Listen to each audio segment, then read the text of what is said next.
Hi everyone, welcome to the next video in this series. We are building an app from scratch, all the way through.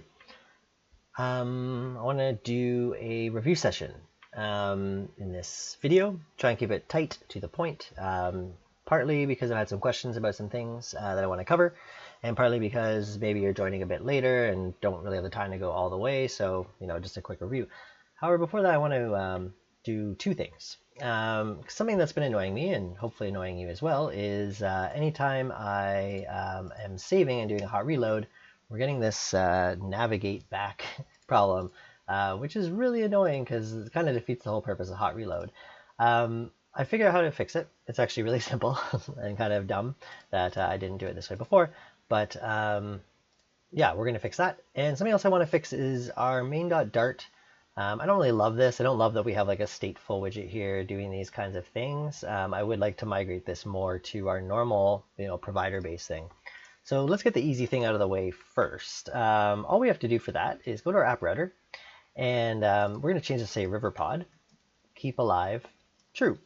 Basically what was happening is this provider was, a new instance of it was being created on the hot reload, and it was essentially not restoring where it should be.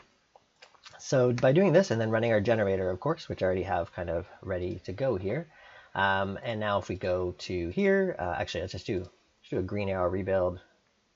So we'll go to one of these detail pages, and I'll just change, it didn't matter what page you were on or what you changed, but let's change this to cover. And you'll see we stay on the page and the hot reload happens. So that's really awesome. The next thing I'd like to do is we're going to create, I'm just going to delete two files that I forgot to stash. We are going to create a new provider in our core called bootstrap provider.dart. So for this, we're going to call it bootstrap, and this is basically going to be the thing that kind of like all the stuff we want to run before the app really starts to show anything. So we'll spell that right. And it's going to extend a generated class called bootstrap. So let me just open up another one of our providers. Anyone will do, just to make sure we have the Serverpod annotation, and then we'll do @Serverpod. I'm going to also make this one keep alive true. I don't know if that will matter, but let's just do it anyways. And we'll want to have our part of bootstrap provider.g.dart. Now in here, we need to have an override of our build function. And our build is going to return a Boolean. At first, it's going to return false because we're not really ready. But we're going to call something, we're going to basically call something bootstrap app. And we'll do command dot, create a method called this. This will be a future void. And it will be asynchronous. And in here, what I want to essentially do is take the things we were doing in our bootstrapping here and call these. So let's just save this file. Actually, I'm going to comment these out because it might create some issue. So let's just save this, get our generator run, put this back in, import in these. And then once all this is done, because these are asynchronous, we're just going to set the state equal to true. So essentially we're kind of, actually let's reverse this. We're bootstrap, meaning like it's going to be bootstrapping here, and then our state, we're going to make it false. I think it'll just make the logic make a little more sense. So now in our main.dart, what I'm going to do is actually create a stateless consumer. We're going to call it my app, basically the same as before. And here what we want to return is I'm going to grab all this stuff and essentially put it in here. And for booting, instead of using a stateful value in the widget, we're just going to go final booting equals ref.watch, and we want to watch our bootstrap provider. So if it's booting, meaning this is returning true, which it will at first, we're going to return a material app. That's just kind of like a centered, progress indicator. Otherwise, we're going to return our main, router, material app router. So let's save that. And now let's just do a refresh because we kind of made a pretty substantial change right off the top. And now we are good. So basically these things all loaded first, did what they need to do, some kind of initialization, meaning, it's not going to try and do anything with our app yet because this is just the simplest Flutter app you could probably make. And Cool, then we're good. Now something else that's been annoying me, and hopefully you as well, is debug check banner mode. We're going to make this false on both of these apps. And that's going to get rid of this annoying little guy right here. I don't know why I haven't done it yet. Probably that's a world record for me. Usually it's the first thing I do. But I guess I grew a little custom to it. All right, so we got those things in place. I'm going to commit those changes because possibly that's the only code we're actually going to write in this. So let's just go and go add dot. We're going to commit, and we're going to call this app router keep alive. And the other commit message will be new bootstrap provider for my app. I'll just push that stuff through. All right, cool. So I'm going to do a bit of a review. This won't be super extensive because otherwise, it's going to take hours, and I do want this video to be relatively short. Yeah, we're going to go to the back end first. I think that makes sense. We are using Serverpod. Serverpod's an awesome Flutter-based or Flutter framework backend for the backend. But it's more than that. It's not just a backend. It's not really just a server-side application. The Serverpod ecosystem also includes a lot of the helpers and stuff in the front end and the client. It's really this cohesive project for building full-stack Flutter apps, full-stack Dart apps, I guess. So what we have right here is our on our server side here, OpenMic server. And what we've done is inside our lib folder, we've configured some things. So we have our main server stuff. We've configured some stuff for auth. Go back to that video if you want a little more in depth. This was just default stuff already here. We'll eventually modify it if we want at some point.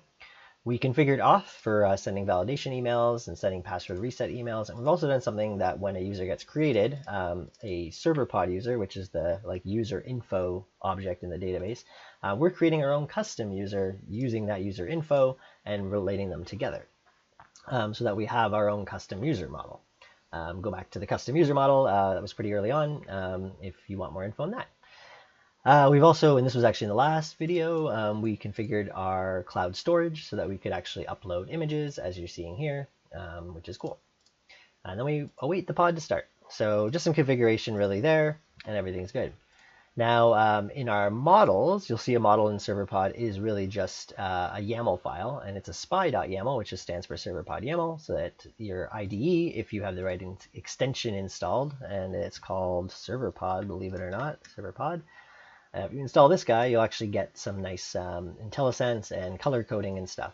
So our models right now we have our user model, and right now this was really just a proof of concept. We will be adding more to this, but the main thing we want to get across is we want a foreign relationship to the built-in module auth user info with this, like a one-to-one relationship and an index on these things. And we've added a bio, our own custom field, just to test everything. But in theory, we'll be putting things like, people's social links in here, maybe their full name, or I don't know, there'll be various other things.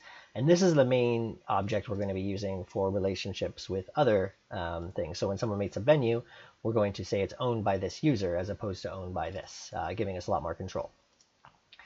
So that's our user model. Our other models are, we have a hub model. And this is essentially like the region that you're in. So this would be, we have one for, I think we have Toronto so far, and it captures the latitude and longitude. And because the idea with this app is we're not going to just let it work globally. It does require, some curation and stuff at least to get moving. So we are going to launch it in one hub first, make stuff popular, just like things like, when Uber launches, or when Uber launched, it didn't launch over the whole world.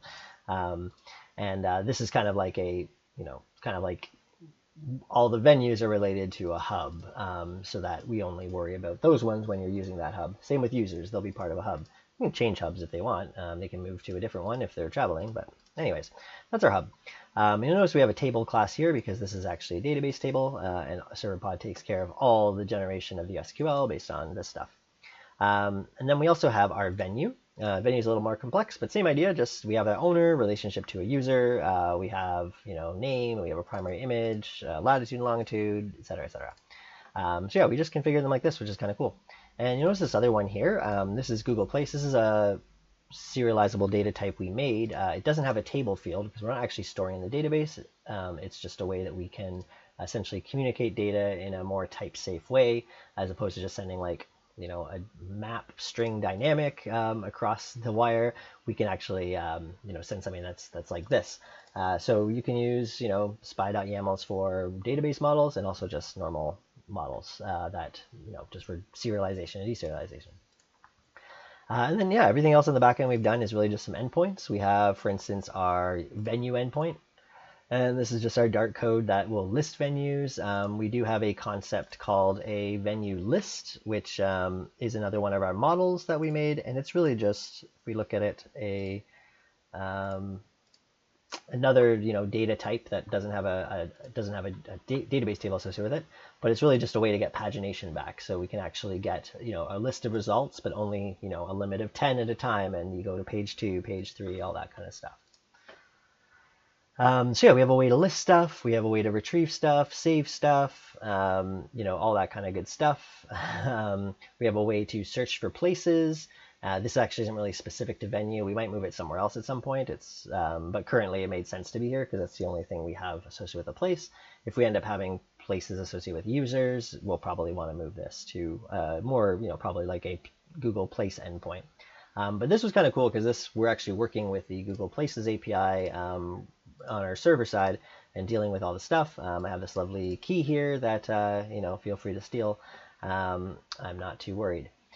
And then we had a way to get all the, this is really just a simplified version, but give me all the venues within a hub without the pagination so that we can display it on a map like we have here.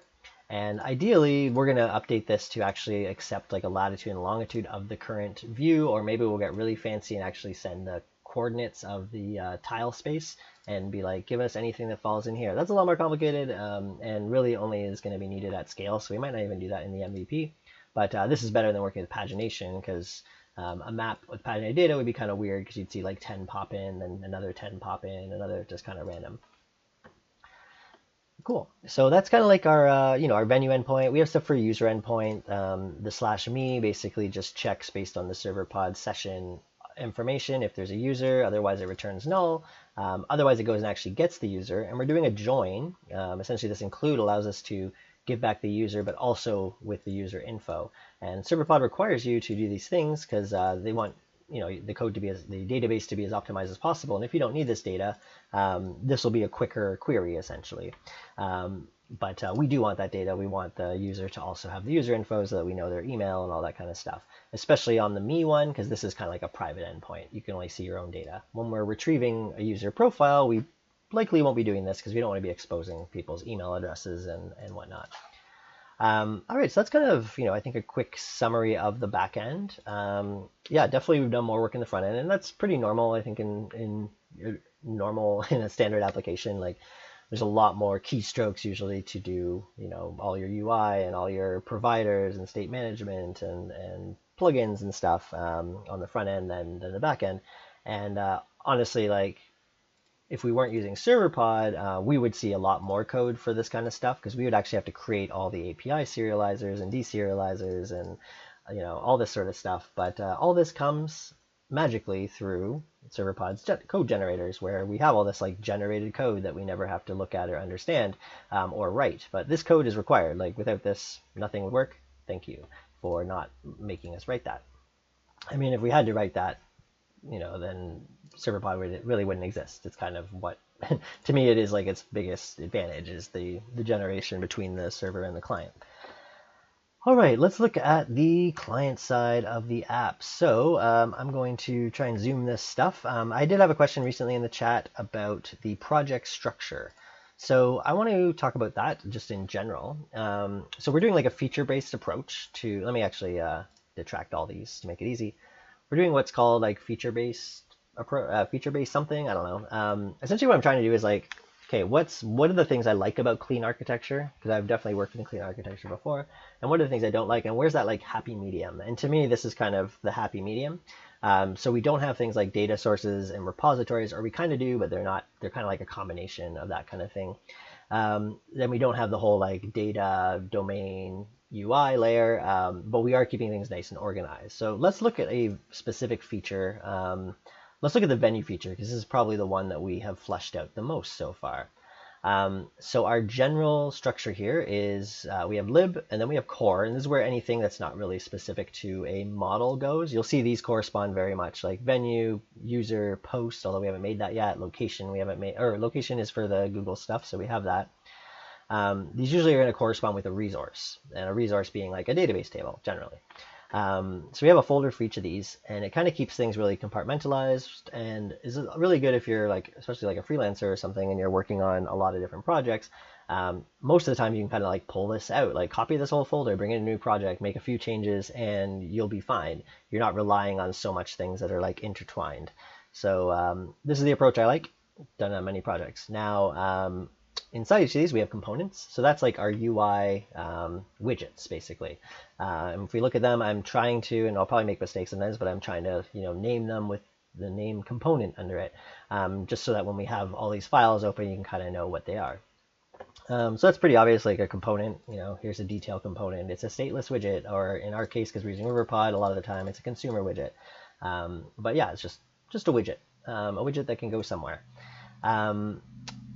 And you'll notice, like, I'm trying to break things up really nicely, where it's like, okay, we have the list component itself, which just deals with the list, but then it's actually like there's the venue list tile component that's the actual tile within the list, and that could go on.